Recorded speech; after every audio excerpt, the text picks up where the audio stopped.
For nearly 2 decades, I gave everything I had, my time, my heart, my energy, to raising 2 children who didn't carry my name or my DNA. I stepped into that role freely, without hesitation or obligation, because I loved them. Their biological father vanished early on, leaving no trace behind. No calls, no support, no effort to be part of their world. Then one day, without warning, he came back. And just like that, the kids I'd poured my life into turned away, swept up in the shiny illusions he offered. Now, they're grappling with the mess he left behind, but I've made peace with not stepping in to clean it up. My name's Marcus, and I'm 54 now. My life has been shaped by choices I've never regretted, not even the painful ones. I met Elalina when I was 33. I was a welder, stable job, modest home tucked on the outskirts of town. She was a single mom, carrying the weight of raising 2 little ones. Liam, just 4, full of questions and wonder, and Sophie, barely 2, still learning how to walk. Their dad, Daniel, had disappeared when Sophie was a baby. I didn't flinch. I fell in love with Elalina, and I fell just as hard for her children. We married not long after. By then, both Liam and Sophie had started calling me Dad. Sophie used to snuggle into my chest after preschool, falling asleep with her small fingers tangled in my shirt. Liam was my shadow, trailing me into the garage with his plastic toolbox, mimicking my every move. I was there for it all. The bedtime stories, the scraped knees, the school plays, the late-night fevers. When they were 11 and 13, I adopted them legally. We couldn't find Daniel, and I assumed he was gone for good. He'd already missed everything that mattered. I thought we were safe. But things began to shift as the years rolled on.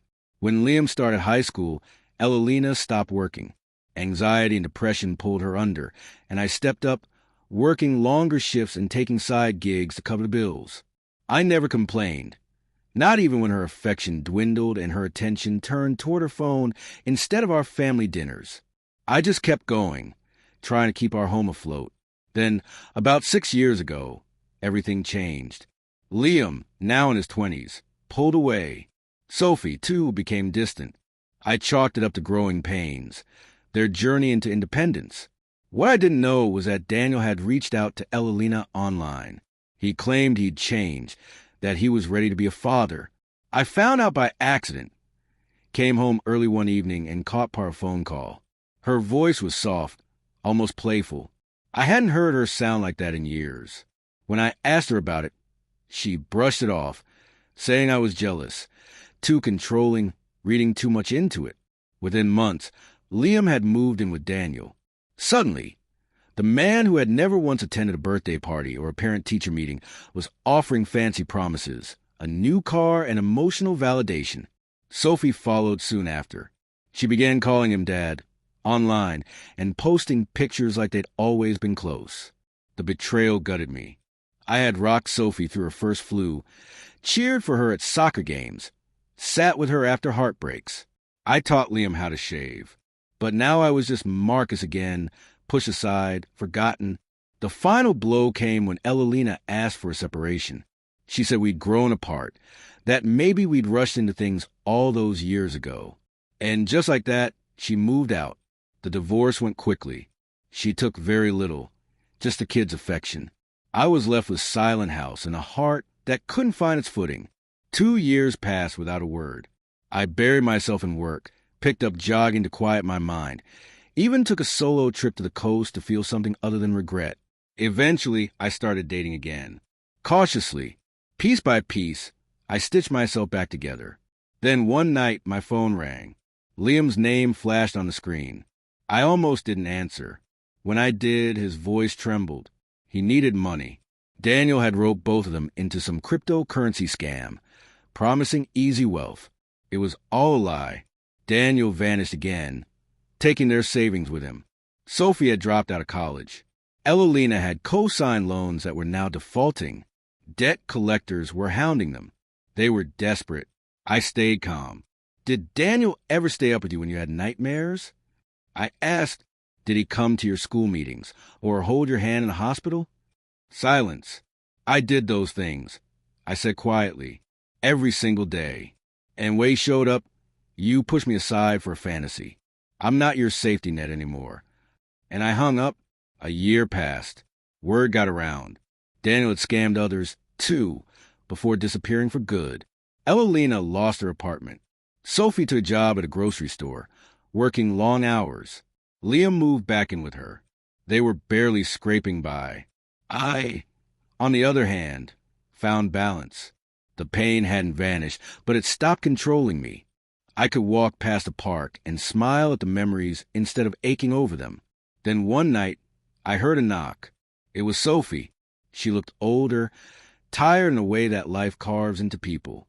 Her voice was quiet when she asked, "Can we talk?" She stood in my living room, eyes scanning the walls. The photos were still there. Her first school play, Liam and I fishing by the lake. She touched one gently. "I miss this," she whispered. She sat down and her hands shook as she cried. "He said he'd change," she murmured. "He told us you didn't really love us, that you only stayed out of obligation." I was angry at everyone. I thought if I gave him a chance, I'd finally understand why he left. But he didn't change. He took everything. Now Mom's drinking again. Liam sold his car. I'm sleeping on a friend's couch. I don't deserve your help. I know that. But you were the only father I ever had. Her words cracked something open in me. The bitterness I'd been clinging to began to melt. I still loved them. Of course I did. But it was a careful love now, no longer blind. I told her I was grateful for her honesty, but I wasn't ready to dive back into their chaos. "I'm not here for money," she said, standing. "I just needed you to know I'm sorry. If you ever want to talk, I'm here." She looked back once before she left. I hope someday you'll believe that. 2 years have passed since that night. Sophie went back to school. She works part-time at a bookstore and sends me handwritten letters, short, sincere, full of small joys. No requests, no guilt, just warmth. Liam remains distant. I don't know if he'll ever come around. I've heard through the grapevine that Evelina filed for bankruptcy. She hasn't contacted me, and I don't expect her to. As for me, I'm okay. I met someone new, and we're taking things slowly. The house doesn't echo the way it used to. Laughter lives here again. Sometimes I think about taking the photos down, but I haven't. They're not just reminders of what hurt.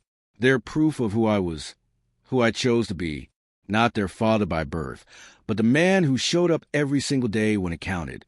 And to me, that means everything.